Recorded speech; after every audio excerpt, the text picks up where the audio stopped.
ಪ್ರೀತಿಯ ಮಿತ್ರರಿಗೆ ಮಧುಮಾಲಾ ಕಥಾಸ್ಮೃತಿ ಯೂಟ್ಯೂಬ್ ಚಾನಲ್ಗೆ ಆತ್ಮೀಯ ಸ್ವಾಗತ. ಋಣಾನುಬಂಧ ಭಾವನೆಗಳ ಬಲೆಯೊಳಗೆ ಸಂಚಿಕೆ 22. ಮಗಳ ಅಗಲುವಿಕೆಯಿಂದ ನೊಂದಿದ್ದ ದೀಕ್ಷಿತ್ರು ಉಜ್ವಲಾಳ ಬಳಿ ತಮ್ಮ ದುಃಖವನ್ನು ತೋಡಿಕೊಳ್ತಿದ್ರು. ಇಳಿ ವಯಸ್ಸಿನ ದೀಕ್ಷಿತರ ಬತ್ತಿದ್ದ ಕಣ್ಣುಗಳಲ್ಲಿದ್ದ ನೋವು ಉಜ್ವಲಾಳಿಗೆ ಸಹಿಸೋದಕ್ಕೆ ಆಗಲಿಲ್ಲ. ಅವರ ಕೈಗಳನ್ನು ತನ್ನ ಕೈಗಳಲ್ಲಿ ಇರಿಸಿಕೊಂಡವಳು, ತಾತ, ನೀವು ದುಃಖ ಪಡುವಂಥದ್ದು ಏನೂ ಆಗಿಲ್ಲ. ನೀವು ಇಷ್ಟು ವರುಷ ಸಂಕಟ ಅನುಭವಿಸುತ್ತಾ ನೋವಿನಿಂದ ಜೀವನ ಕಳೆದಿದ್ದು ಸಾಕು. ನೀವು ಪೂಜೆ ಮಾಡೋ ಆ ಶ್ರೀರಾಮ ನಿಮ್ಮ ಕೈನ ಯಾವತ್ತೂ ಬಿಡೋದಿಲ್ಲ. ನೀವು ನಿಮ್ಮ ನಂಬಿಕೆ ಕಳೆದುಕೊಳ್ಬೇಡಿ.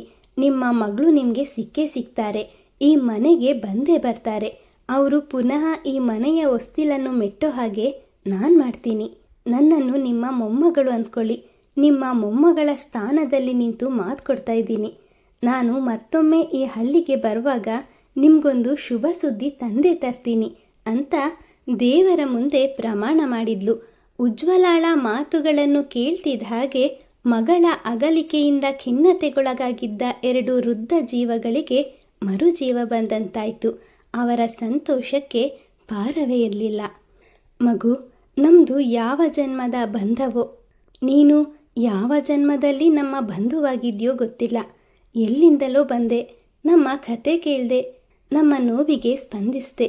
ನಮ್ಮ ದುಃಖವನ್ನೆಲ್ಲ ನಿನ್ನ ಬಳಿ ಹೇಳ್ಕೊಂಡ್ಮೇಲೆ ಮನಸ್ಸು ಹಗುರಾದಂತೆ ಭಾಸವಾಗ್ತಿದೆ. ಮಗು, ನಿಜವಾಗಿ ನೀನು ನಮ್ಮ ಮೊಮ್ಮಗಳೇ. ಅನ್ನಪೂರ್ಣಮ್ಮ ಉಜ್ವಲಾಳನ್ನು ಬಳಸಿ ಮುದ್ದಿಸಿದ್ರು. ಮೊದಲ ಬಾರಿಗೆ ಅಜ್ಜಿಯ ಪ್ರೀತಿಯ ಅಪ್ಪುಗೆಯ ಆನಂದದಲ್ಲಿ ತೇಲ್ತಾ ಇದ್ದ ಉಜ್ವಲಾಳ ಕಣ್ಣುಗಳು ಸಂತೋಷದಿಂದ ತುಂಬಿದ್ವು. ಯಾಕೆ ಮಗು ದುಃಖ? ಅನ್ನಪೂರ್ಣಮ್ಮ ಅವಳ ಕಣ್ಣೀರು ಒರೆಸಿದ್ರು.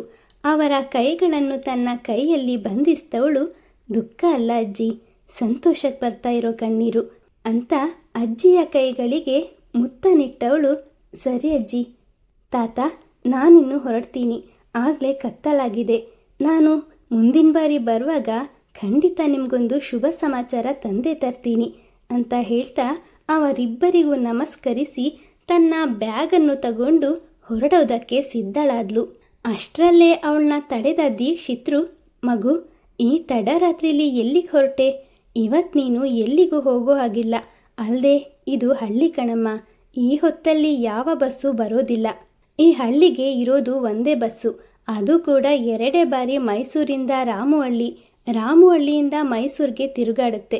ಈಗಾಗಲೇ ಇಲ್ಲಿಂದ ಮೈಸೂರಿಂದರಿಗೆ ಹೊರಟಾಗಿದೆ. ಏನಿದ್ರು ನಾಳೆ ಬೆಳಗ್ಗೆ 6 ಗಂಟೆಗೆ, ಅದು ಬಿಟ್ಟರೆ ಮಧ್ಯಾಹ್ನ 2 ಗಂಟೆಗೆ ಇರೋದು. ನೀನೊಂದು ಕೆಲಸ ಮಾಡು, ಇವತ್ತು ಇಲ್ಲೇ ಉಳ್ಕೊಂಡು ನಾಳೆ ಮಧ್ಯಾಹ್ನದ ಗಾಡಿಗೆ ಹೋದ್ರಾಯ್ತು ಅಂದರು. ಅಮ್ಮನ ಜೀವನದಲ್ಲಿ ನಡೆದಿದ್ದ ಕಹಿ ಘಟನೆಗಳನ್ನು ಕೇಳ್ತಾ ಇದ್ದ ಉಜ್ವಲಾಳಿಗೆ ಸಮಯ ಸರಿದದ್ದೇ ತಿಳಿಲಿಲ್ಲ. ಅತ್ತ ಮನೆಯಲ್ಲಿಯೂ ಸತ್ಯವನ್ನು ತಿಳಿಸಿರಲಿಲ್ಲ. ಕೆಲಸ ಮಾಡ್ತಾ ಇದ್ದ ಕಂಪ್ನಿಲಿ ರಜೆ ಬೇಕಾದರೆ 3 ದಿನದ ಮುಂಚಿತವಾಗಿಯೇ ತಿಳಿಸಬೇಕಾದ ಅನಿವಾರ್ಯತೆ ಇತ್ತು. ತಾನು ಅಂದುಕೊಂಡ ಕೆಲಸ ಎಲ್ಲ ಒಂದೇ ದಿನದಲ್ಲಿ ಮುಗಿಬಹುದು ಅಂತ ಯೋಚಿಸಿ ಒಂದೇ ದಿನಕ್ಕೆ ರಜೆ ತಗೊಂಡಿದ್ಲು. ಯಾವುದೋ ಲಹರಿಯಲ್ಲಿ ಕಳೆದು ಹೋಗಿದ್ದವಳ ಕಣ್ಣೆದುರಿನಲ್ಲಿ ಅವಳನ್ನು ಮಾತು ಮಾತಿಗೂ ಜರಿತಾ ಪ್ರತಿಯೊಂದು ಕೆಲಸದಲ್ಲೂ ತಪ್ಪು ಹುಡುಕುತ್ತಿದ್ದ ಕಂಪನಿಯ ಮ್ಯಾನೇಜರ್ ಕಾರ್ತಿಕ್ನ ಪ್ರತಿರೂಪವೇ ಕಣ್ಣೆದುರು ಬಂದಂತಾಗಿ ಒಂದು ಕ್ಷಣ ಬೆದರಿ, ಇಲ್ಲ ತಾತ, ಹಾಗೆ ಆಗೋದಿಲ್ಲ. ನಾನು ಅಮ್ಮಂಗೆ ಹೇಳಿದ್ದೀನಿ ಸಂಜೆಯೊಳಗೆ ಬಂದ್ಬಿಡ್ತೀನಿ ಅಂತ. ಅಮ್ಮ ಈಗಾಗಲೇ ಗಾಬರಿ ಮಾಡ್ಕೊಂಡಿರ್ತಾರೆ. ನಾನು ಹೋಗಲೇಬೇಕು, ನನ್ನ ಕಳಿಸ್ಕೊಡಿ ಅಂತ ಬೇಡ್ಕೊಂಡ್ಲು. ವಿಶ್ವನಾಥ ನಡುವೆ ಮಾತಾಡಿ, ನೋಡವ್ವ, ಅಪ್ಪೋರು ಹೇಳ್ದಂಗೆ ಈ ಹಳ್ಳಿಗೆ ಇರೋದು ಒಂದೇ ಬಸ್ಸು, ಅದು ಕೂಡ ಹೋಗಾಯಿತು. ಇನ್ನು ಅಲ್ಲೊಂದು ಇಲ್ಲೊಂದು ಲಾರಿಗಳು ಓಡಾಡ್ತವೆ. ಕತ್ಲಲ್ಲಿ ಅದು ಕೂಡ ಒಬ್ಬಾಕೇನ ಅದ್ರಾಗೆಲ್ಲ ಕಳಿಸೋದಕ್ಕೆ ನಾವ್ಯಾರೂ ಒಪ್ಪಾಕಿಲ್ಲ. ಹಠ ಮಾಡಬೇಡ. ಹಿಂದಿನ ಕಾಲದಲ್ಲಿ ಪತ್ರ ಹಾಕಿದರೆ 3-4 ದಿನ ಬಿಟ್ಟು ಪತ್ರ ಸೇರ್ತಿತ್ತು. ಈಗೇನೋ ಮೊದಲಿನ ಹಾಗ ಅದೇನೋ ಮೊಬೈಲ್ ಫೋನ್ ಬಂದೈತಂತಲ್ಲ, ಹಳ್ಳಿಯಾಗೂ ಬಹಳ ಮಂದಿ ಹಿಡ್ಕೊಂಡು ಓಡಾಡ್ತಿರ್ತಾರೆ. ನಿಮ್ಮ ಹತ್ರ ಐತಲ್ಲ, ಅದ್ರಾಗೆ ಒಂದು ಫೋನ್ ಹಚ್ಚಿ ಮನೆಗೆ ವಿಷಯ ತಿಳಿಸಿ ನಾಳೆ ಹೋದ್ರಾಯ್ತು ಅಂದವನು ಉಜ್ವಲ ಮಾತನಾಡೋ ಮುಂಚೆನೇ, ಮಲ್ಲಿ, ತುಂಬ ಹೊತ್ತಾಗೋಯ್ತು, ನಾನು ಸಂಧ್ಯಾವಂದನೆ ಮಾಡಿ ಪೂಜೆ ಮುಗಿಸ್ತೀನಿ, ನೀನು ಊಟ ಕಣಿ ಮಾಡು ಅಂತ ಅಲ್ಲಿಂದ ಬಚ್ಚಲ ಕಡೆಗೆ ಹೆಜ್ಜೆ ಹಾಕ್ತ. ಉಜ್ವಲಾಳಿಗೆ ಏನು ಮಾಡಬೇಕು ಅಂತ ತೋಚದೆ ಅಮ್ಮನಿಗೆ ಕರೆ ಮಾಡಿದ್ಲು. ಅತ್ತ ಕಡೆಯಿಂದ ಕರೆ ಸ್ವೀಕರಿಸಿದ ಸರ್ವಮಂಗಳ ಗಾಬರಿಯಿಂದಲೇ, ಉಜ್ವಲ, ಎಲ್ಲಿದ್ಯಾ ಮಗಳೇ? ನಿಜ ಹೇಳು, ನೀನು ಕೆಲಸದ ಮೇಲೆ ಮೈಸೂರಿಗೆ ಹೋಗಿದ್ಯಾ ತಾನೆ? ಒಂದು ದಿನವೂ ಮಗಳಿಂದ ದೂರವಿರದ ಸರ್ವಮಂಗಳ ಇಷ್ಟು ಹೊತ್ತು ಕಳೆದ್ರೂ ಹೊರಹೋದ ಮಗಳು ಇನ್ನೂ ಮನೆ ಸೇರ್ಲಿಲ್ವಲ್ಲ ಅನ್ನೋ ಆತಂಕದಿಂದ ಪ್ರಶ್ನೆ ಮಾಡಿದ್ರು. ಅಮ್ಮನ ಮಾತಿನಲ್ಲಿದ್ದ ಅನುಮಾನವನ್ನು ಅರಿತವಳು ಮಾತು ಮರೆಸೋ ಸಲುವಾಗಿ, ಅಮ್ಮ, ನಿಮಗ್ಯಾಕೆ ಈ ಅನುಮಾನ?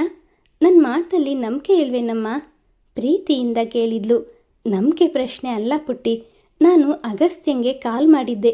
ಅವನು ಮೊದಲು ಗೊತ್ತಿಲ್ಲ ಅಂದ, ಆಮೇಲೆ ಕಾಲ್ ಮಾಡಿ ನನಗೆ ಮರ್ತೋಗಿತ್ತು ಆಂಟಿ, ಅವಳು ಕಂಪನಿ ಕೆಲಸದ ಮೇಲೆ ಮೈಸೂರಿಗೆ ಹೋಗಿದ್ದಾಳೆ ಅಂತ ಹೇಳ್ದ. ಅದು ಅಲ್ಲದೆ ನೀನು ಸಂಜೆನೇ ಮನೆಗೆ ಬರ್ತೀನಿ ಅಂತ ಹೇಳಿದ್ದೆ. ಇಷ್ಟು ಹೊತ್ತಾದರೂ ಇನ್ನೂ ಬಂದಿಲ್ಲ. ನಾನು ಕಾಲ್ ಮಾಡಿದರೂ ರಿಸೀವ್ ಮಾಡೋದಿಲ್ಲ.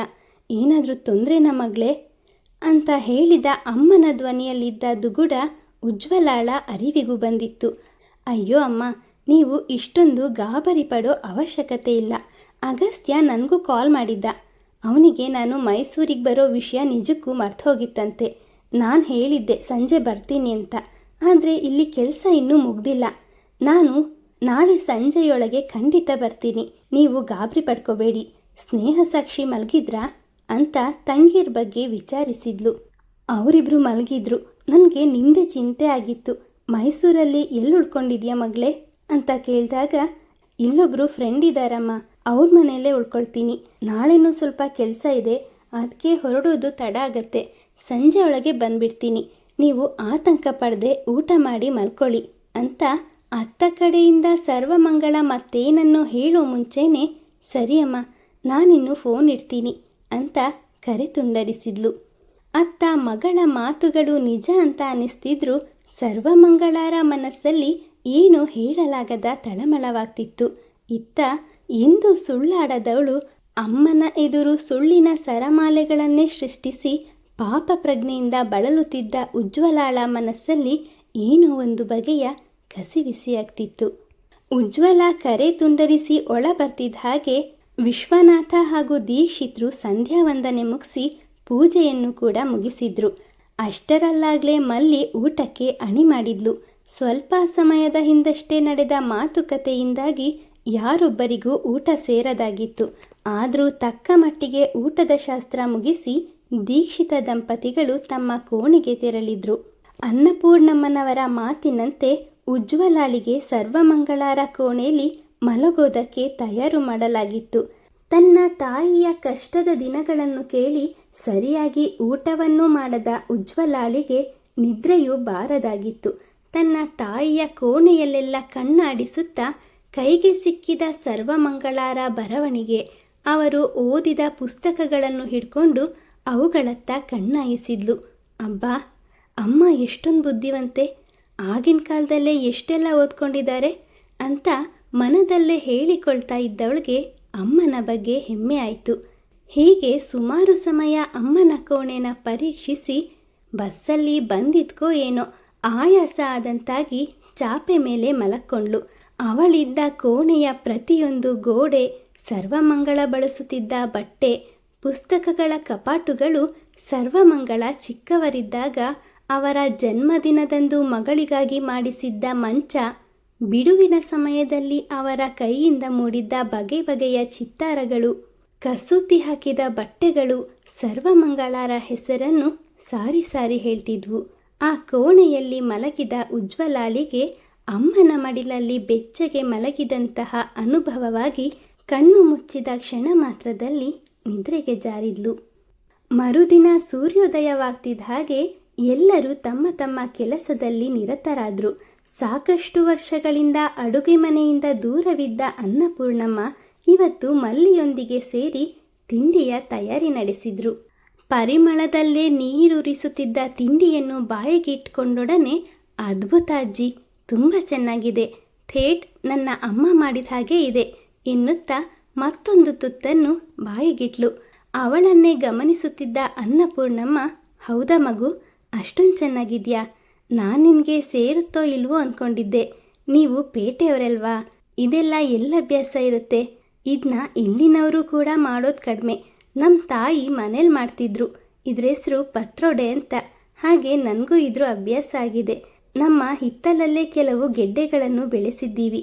ಅದು ಸರಿ, ನಿನಗೆ ಈ ತಿಂಡಿ ಪರಿಚಯ ಇದೆಯಾ? ಹೇಗೆ ಅಂತ ಅನುಮಾನದಿಂದ ಕೇಳಿದರು. ತಿಂಡಿಯ ರುಚಿಯನ್ನು ಆಸ್ವಾದಿಸ್ತಾ ಅದರಲ್ಲೇ ಕಳೆದು ಹೋಗಿದ್ದ ಉಜ್ವಲ, ಹೌದು ಅಜ್ಜಿ, ನಮ್ಮ ತಾಯಿ ಕೂಡ ಆಗಾಗ ಮಾಡ್ತಾ ಇರ್ತಾರೆ ಅಂತ ಅಜ್ಜಿ ಮುಖವನ್ನೊಮ್ಮೆ ನೋಡಿ, ಅಯ್ಯೋ ಏನು ಹೇಳಿಬಿಟ್ನಪ್ಪ ಅಂತ ತನ್ನ ನಾಲ್ಗೆ ಕಚ್ಕೊಂಡ್ಳು. ಹೇಗೆ ಮಗು, ನಿಮ್ಮಮ್ಮಂಗೂ ಬರುತ್ತಾ? ನಾನು ಕೇಳೋದೇ ಮರ್ತಿದ್ದೆ. ಅಂದಹಾಗೆ ನಿಮ್ಮ ತಂದೆ ತಾಯಿ ಯಾರು? ಏನು ಮಾಡ್ತಾ ಇದ್ದಾರೆ? ನಿನ್ನ ಬಗ್ಗೆ ಏನೂ ಹೇಳೇ ಇಲ್ವಲ್ಲ ಅಂತ ವಿಚಾರಿಸಿದ್ರು. ಇರಲಾರದೆ ಇರುವೆ ಬಿಟ್ಟುಕೊಂಡ್ರು ಅನ್ನೋ ಹಾಗೆ ಅಜ್ಜಿ ಎದುರು ಏನೋ ಹೇಳಿ ಸಿಕ್ಕಿ ಹಾಕಿಕೊಳ್ಳೋ ಪರಿಸ್ಥಿತಿಲಿದ್ದವಳು ತಡವರಿಸ್ತಾ, ಅಜ್ಜಿ, ನನಗೆ ಅಪ್ಪ ಇಲ್ಲ. ಅವರು ದೇವ್ರ ಪಾದ ಸೇರಿ ಬಹಳ ವರ್ಷಗಳಾಯಿತು. ಅವ್ರ ಬಗ್ಗೆ ನನಗೆ ಅಷ್ಟೊಂದು ನೆನಪಿಲ್ಲ. ಅಮ್ಮ ಮಂಗಳ. ನನಗೆ 2 ತಂಗಿರು ಕೂಡ ಇದ್ದಾರೆ.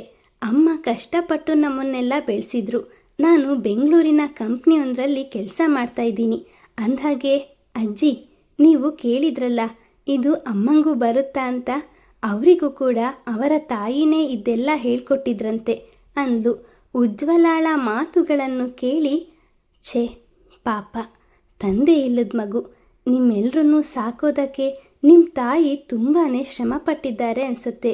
ದೇವರೊಳಗೆ ಒಳ್ಳೆಯದನ್ನೇ ಮಾಡ್ತಾರೆ ಅಂತ ಅನ್ನಪೂರ್ಣಮ್ಮ ಮತ್ತೇನೋ ಪ್ರಶ್ನಿಸೋ ಮುನ್ನನೇ, ಅಜ್ಜಿ, ತಿಂಡಿ ತುಂಬ ರುಚಿಯಾಗಿತ್ತು ಅಂತ ಹೇಳ್ತಾ ಉಜ್ವಲ ಎಲೆಯಲ್ಲಿದ್ದ ಕೊನೆಯ ತುತ್ತನ್ನು ಬಾಯಿಗಿರಿಸಿ ಕೈ ತೊಳೆಯೋದಕ್ಕೆ ಅಂತ ಆಚೆ ನಡೆದ್ಲು. ಉಜ್ವಲಾಳ ಅನುಮಾನ ಹುಟ್ಟಿಸುವಂತಹ ಮಾತುಗಳನ್ನು ಅನ್ನಪೂರ್ಣಮ್ಮ ನಂಬ್ತಾರಾ? ನಿರೀಕ್ಷಿಸಿ ಮುಂದಿನ ಸಂಚಿಕೆಯಲ್ಲಿ.